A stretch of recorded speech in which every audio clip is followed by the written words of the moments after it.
Alright, this is about the third attempt at this video. First time I dropped the phone, second time I showed number plates a little bit too much, and here we go for the third go around. Over here, got a wet shirt that I put on the top.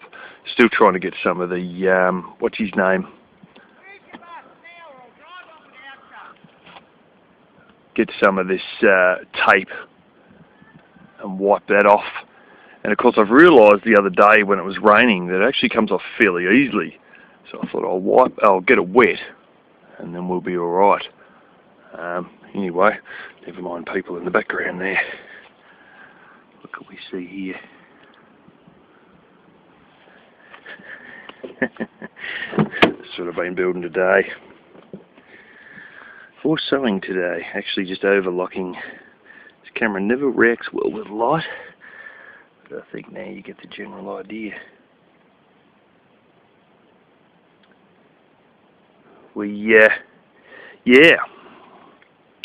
Made a bit of a seat cover. This is all some sort of a stretch material. I couldn't exactly tell you what. I probably would have known originally when I bought it.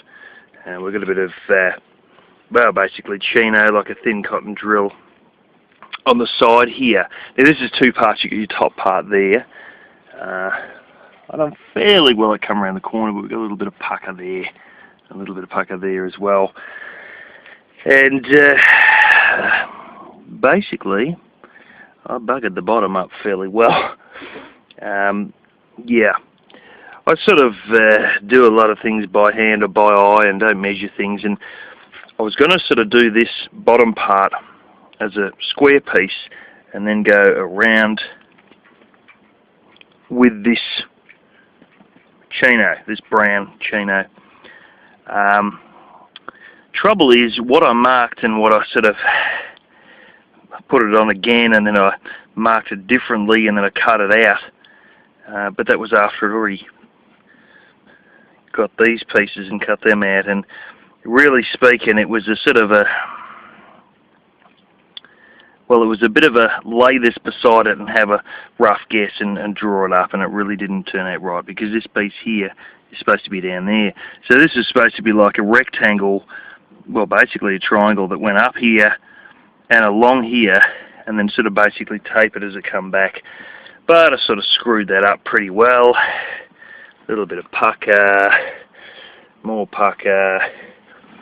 But it's not too bad, you know.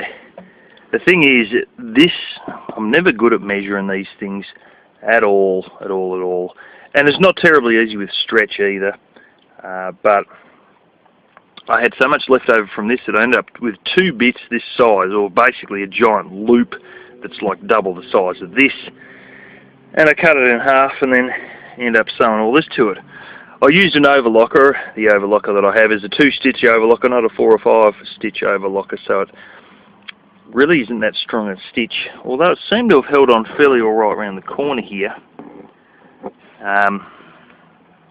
It didn't really want to hold on to the straps, one of which was there, and that one there is about to go ping as well. So anyway, the straps weren't long enough. Then I had to put another bit of strap on, and I just sort of looped it all through and went to tie it up, and that's when these ones started breaking off, and oh shit. Yeah, I didn't want to have to get a sewing machine out, but I really should have reinforced those straps with a sewing machine, and didn't do it. And I was going to just completely start again with this, but I thought, ah, bugger it. I'll make it fit and I'll use it. So at some point this will probably get dirty, and I'll probably chuck this out, get the other half, and then properly do these where it all actually bloody well lines up, so we don't have a large piece of seat fabric still sitting out the side here, and you know, things end up a darn sight better than they were. But for the meantime, it's better than nothing. I think the other seat, a little bit of fray there, not much, because this is a driver's seat. It's just starting to get a little bit of threadbare stuff there. Now this is remarkably good for a vehicle that's basically done 100,000 miles, to have only just a tiny little bit starting to go a little bit threadbare. but not really opened it up properly. You can only just see a little tiny slit of sponge underneath here, but all the same, it's only going to get worse, so I wanted to do some sort of a seat cover, and this is really not good being in such shockingly bright light to really give you an idea of how good this looks, but it's a beautiful, even sort of a burnt orange colour that this stupid shit of a sun is not really going to show you. You can see it fairly well there now. But yeah, in due course,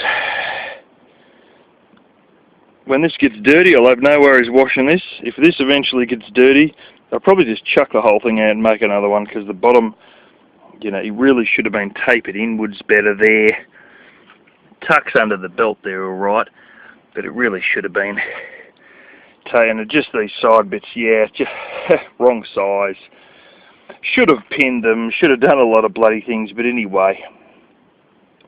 It's a darn sight better than someone else's van who, you know, literally has got fabric cut off the roll, and it looks like they're driving around in a bloody laundry basket full of frickin' bed sheets. And I'm sure you know who I'm probably talking about. And there's a lot of people that, you know, ain't skilled with a sewing machine, and they ain't gonna make something like this where it actually fits, well, for the most part. Yeah, I don't like the idea of, you know, doing a really shitty job if you can do a mediocre one, or in the case of the back here, quite a good one. So anyway, that's just what I got up to more recently with this van, but that bottom one will definitely be getting replaced at some point.